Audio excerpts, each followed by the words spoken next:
그리스도의 풍성하신 은혜와 사랑이 늘 함께 하시길 바랍니다. 오늘 이 아침에는 요한계시록 제21장 1절로 8절까지의 말씀, 생명의 삶 큐티 12월 27일자 말씀입니다. 21장 1절입니다. 또 내가 새 하늘과 새 땅을 보니 처음 하늘과 처음 땅이 없어졌고 바다도 다시 있지 않더라. 또 내가 보매 거룩한 성 새 예루살렘이 하나님께로부터 하늘에서 내려오니 그 준비한 것이 신부가 남편을 위하여 단장한 것 같더라. 1, 2절 말씀 먼저 보면 새 하늘과 새 땅이라는 표현이 나옵니다.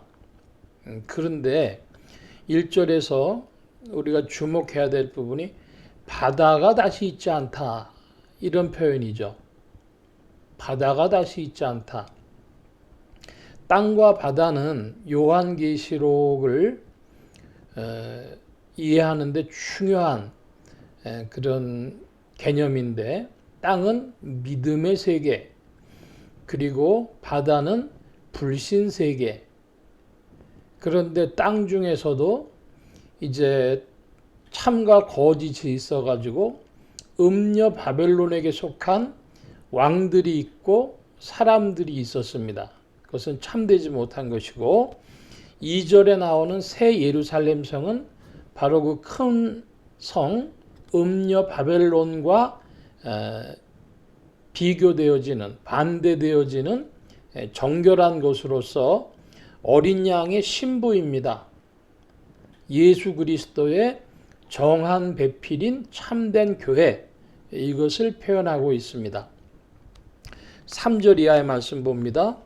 내가 들으니 보좌에서 큰 음성이 나서 이르되 보라, 하나님이 장막이 사람들과 함께 있음에 하나님이 그들과 함께 계시리니 그들은 하나님의 백성이 되고 하나님은 친히 그들과 함께 계셔서 모든 눈물을 그 눈에서 닦아주시니 다시는 사망이 없고 애통하는 것이나 곡하는 것이나 아픈 곳이 다시 있지 아니하리니 처음 것들이 다 지나갔음이로라.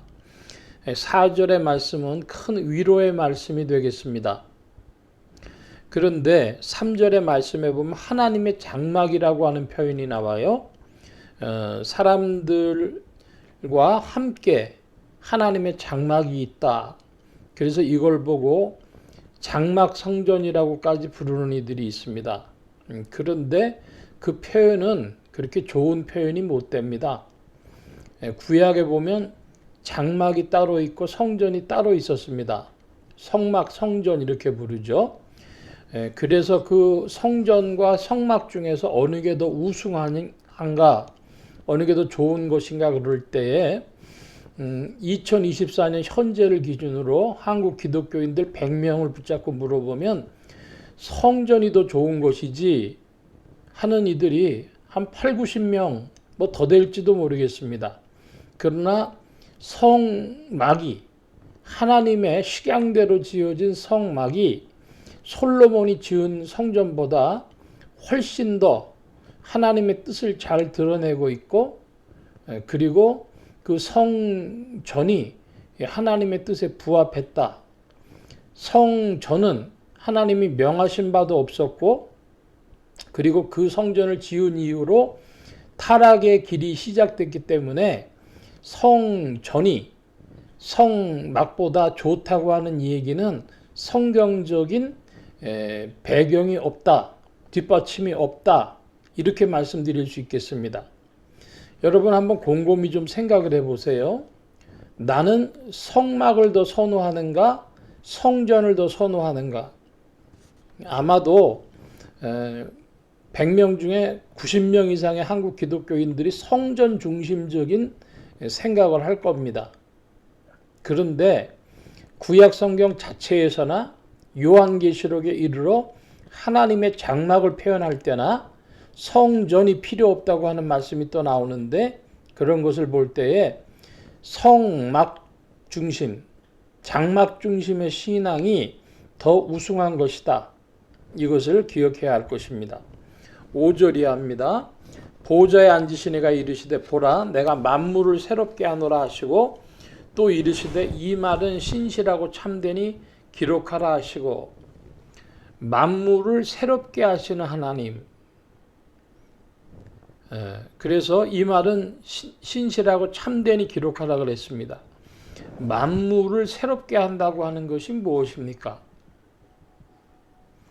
아담인 옛사람에서 그리스도를 따르는 이가 나왔다면 그것은 새 사람입니다. 만물이 있는데 만물이 자연 질서를 통해서 주어지는데 그것을 하나님께서 다 부시고 새로 지으신 것이 아니라 새롭게 하셨다 그랬어요. 만물을 새롭게 한다. 이 말씀 뜻이 깊습니다. 깊이 좀 묵상해야 될 구절인데요. 여러분들께 권하고 싶습니다. 만물이 새로워진다고 하는 것이 무슨 의미인가? 재창조인가? 회복인가? 이 말씀을 드리는 겁니다. 만물을 새롭게. 저는 이 말씀이 하나님의 원창조 질서의 회복이라는 말씀으로 이해합니다. 원축복이 있었던 자리로 하나님께서 새롭게 하신 것입니다.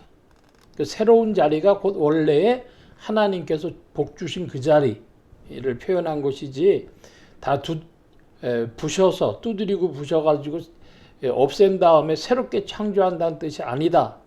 이런 말씀을 좀 드리는데 이것은 조금 성경학자들끼리의 논란도 있습니다. 여러분들께 또 신앙적 주제로 제시합니다. 묵상의 주제로 제시합니다. 만물을 새롭게라는 게 무슨 말씀일까 하는 것입니다. 6절입니다. 또 내게 말씀하시되 이루었도다. 나는 알파와 오메가요 처음과 나중이라. 내가 생명수 생물을 목마른 자에게 값없이 주리니 이기는 자는 이것들을 상속으로 받으리라. 나는 그의 하나님이 되고 그는 내 아들이 되리라. 6, 7절 말씀의 중요한 것은 또다시 이기는 자입니다. 이기는 자에게 주신다. 뭘 주시냐? 생명수 샘물을 값없이 주시겠다. 그럽니다. 이기는 자에게 하나님의 약속이 주어지는 것이고 특별히 생명수 샘물만 주실 뿐 아니라 나는 그의 하나님이 되고 그는 내 아들이 되리라 그랬습니다. 하나님의 자녀로 특별히 옛날에 아들을 표현을 한 것은 상속권이 있음을 표현한 것이죠. 우리나라의 민법으로 보면 요즘에 남녀를 불문하고 큰아들 작은아들 불문하고 1대 1대 1대 1 이렇게 다 되죠. 그러니까 이것은 옛날의 개념을 알아야 이해할 수 있는 겁니다. 아들이다. 상속권이 주어진다. 하나님의 성품을 넘겨받는다. 그 뜻이 되겠습니다. 8절입니다. 그러나 두려워하는 자들과 믿지 아니하는 자들과 흉악한 자들과 살인자들과 음행하는 자들과 점술가들과 우상숭배자들과 거짓말하는 모든 자들은 불과 유황으로 타는 못에 던져지리니 이것이 둘째 사망이라. 둘째 사망은 영원한 사망을 말합니다. 우리 인생들이 잠시 살다가 가는 것은 죽음이죠. 우리 개신교 신학에서는 그런 표현을 잘 안 쓰는데요. 공심판과 사심판이라는 표현도 있습니다. 사심판은 한 사람 한 사람 개인적인 죽음과 또 그 사람에 대한 행위록에 대한 것을 이제 최후의 심판이 있기 전에 그 사람에 대해 잠정적으로 주어지는 것이 사심판이라 하고 이제 공심판이라는 건 온 인류에게 주어지는 최후의 심판, 크고 흰 보자 심판, 백보자 대심판을 말하는 것입니다. 그러므로 오늘 이 둘째 사망, 이것은 영원한 사망, 즉 크고 흰 보자의 심판에서 공심판으로 나타난 영원한 심판을 말한다 하겠습니다. 오늘 말씀 여기까지 봅니다. 기도합니다. 만복의 근원 되신 주님 함께해 주셔서 주의 말씀과 함께 전진하는 주의 백성들 되게 해 주실 때 하나님의 장막에서 쉼을 얻는 영혼들이 되어지도록 주님의 품 안에서 하나님의 아들로 자녀들로 발견되어지는 심령들이 되어지도록 그리스도 예수 안에서 붙드시고 성령님 더욱 지도하시고 주의 세계로 이끌어 주옵소서. 도우심을 구하며 감사하며 의지하올 때에 예수 그리스도의 이름으로 기도하옵나이다. 아멘.